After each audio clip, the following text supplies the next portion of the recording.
Oh, hi there, I'm Sue Dutton. I'm the Interim Chief Executive of Lifelong Learning UK. I'm Paul Eeles, I'm Director of Sector Reforms at the Association of Learning Providers. I'm Toni Fazaeli, Chief Executive of the Institute for Learning, professional body for teachers and trainers. And what we've been doing, working together, the three organisations, is developing a workforce strategy for the lifelong learning sector. One of the key aspects of that is the development of a HR forum to enable independent learning providers to work together collaboratively on the HR issues. Many of our members don't have HR directorates or HR specialists, and one of the real needs that we've identified is the need to provide some sort of service that enables our members to understand what good HR practice looks like and help them to develop that within their organisations.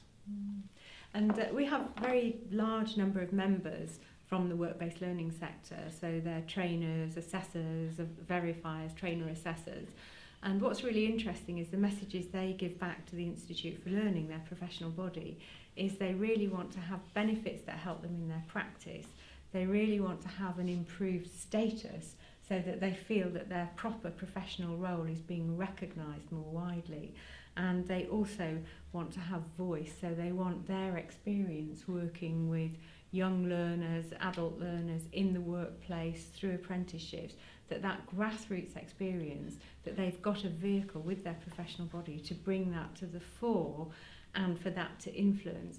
So recently we've asked members what they feel about the Wolf Review of vocational education for 14 to 19-year-olds.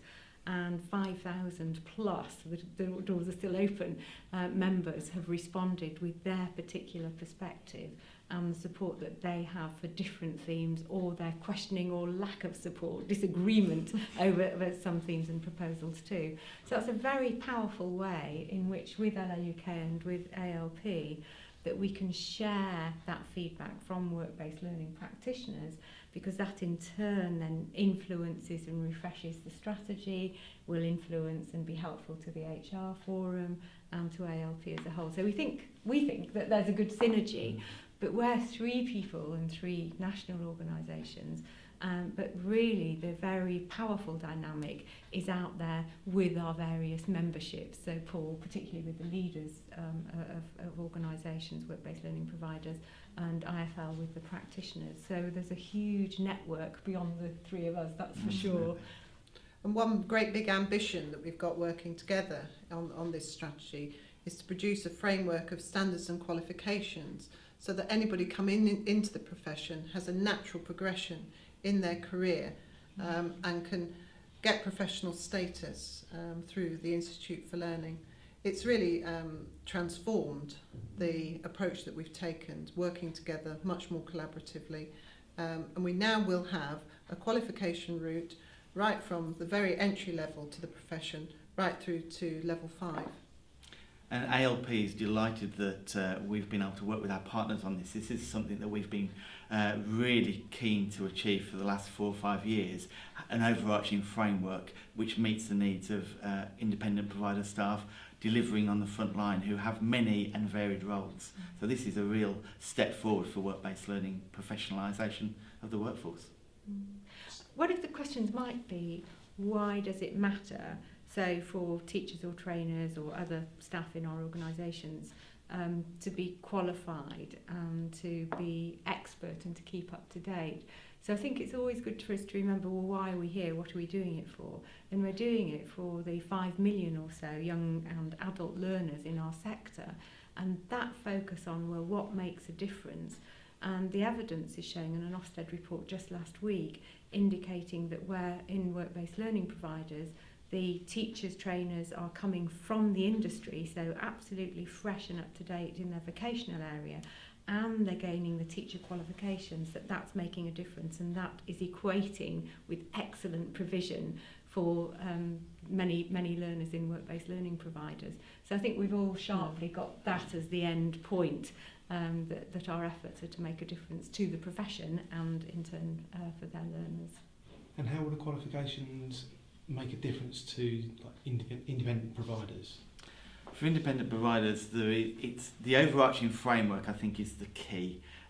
Individual qualifications, there's been a whole range of those, but they've been focused on the individual roles. So, for instance, teaching. If you teach in a classroom, there's a specific qualification. Our members deliver learning in a whole variety of ways. So there are some classroom teaching going on, and there are some very complex arrangements with developing training programs in the workplace. What an overarching framework will be able to do, will be able to enable staff and managers to mix and match a range of units to meet the individual needs of the practitioner that is working with young people and adults. Linked with that, for the individual member of IFL, what they want, as Paul describes, as they become more and more seasoned and more expert, that they can very flexibly, they can teach in a classroom if that's appropriate and right for the learners, they can teach in a work-based learning setting, they can teach in the basement of a hotel doing training flexibly through Facebook and other means of connecting. So a real repertoire so that the professional teacher, trainer, assessor is absolutely flexible, expert, knowledgeable and always up to date. So I think it's very powerful for individuals as well as for organisations. Sorry, Sue. Well, I was going to say that one of the new units that we're putting in additionally is around coaching and mentoring, which will be incredibly useful for work-based learning professionals doing Department for Work and Pensions work, where there's going to be much more individualised support for learners going forward. And therefore it means that wherever the learner comes into education and training, they can guarantee that they're going to get a qualified member of staff doing that work to the right standard. And we haven't had that for several decades now. Sue, Paul and Toni, thank you very much. Thank you. Pleasure.